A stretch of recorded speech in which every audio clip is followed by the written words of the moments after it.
Rise from your limitations. In our ordinary state of ignorance, we are most similar to the animals. In this state, we are propelled by our four basic instincts, and they are hunger, sleep, fear, and sex. These are the instincts that drives our motivations, for we are still in our babyhood. We are living only on the lower planes of our existence, and we identify ourselves with our bodies and lower minds. We feel ourselves to be different and separate from the Word and from our fellow human beings. As a result, we create or erect boundaries, social boundaries, to demarcate ourselves from others. We draw narrow cycles around ourselves and those who are part of our creed, sex, race, social status, and cult. And then we say to others, "Get out. You do not belong to our cycle." This false sense of identification and separation has created endless conflicts in the history of our earth. A poet once wrote and said, "He drew a cycle and shut me out, but love and I drew a greater cycle and took him in." This love cycle of such elevated soul is unlimited. Its center is everywhere and its circumference is nowhere. It is only those with such an all-expanded universal vision can bring true unity and harmony on this troubled earth. For their all-embracing love is the solution which dissolves all differences.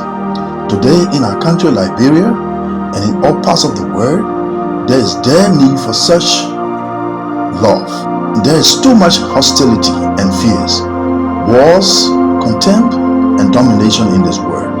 Let's consider the ongoing conflict in Sudan, Russia, and Ukraine, and elsewhere in the world. We witness them on the news every day, but there is not enough warm affection, respect, and trust for one another. Our present society is a sick one. Today, everyone emphasizes on material wealth and not mental and spiritual development. According to the Bible, God made us in His image and likeness and breathed the breath of life into us. Therefore, we are gods in the flesh. But because man fell from His grace in the beginning of time, we are less than God, less than man, and less than the animals. For even the animals will not do to each other what we do to ourselves.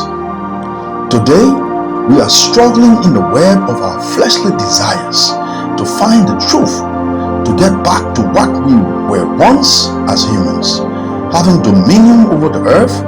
But because we are buried in the graveyard of our flesh, we cannot find the path to the true expression of more life, where trust was a handshake, discipline was a mother's weight, respect was the order, and love was God.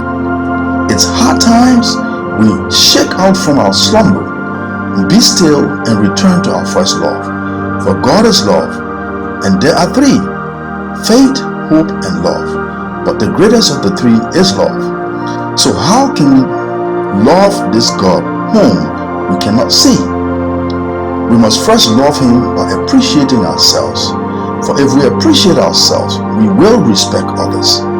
And by appreciating His creation, considering Mother Earth from whence we come, lived and feed, the sea with all its inhabitants, and the forest and the animals therein, for this is the beginning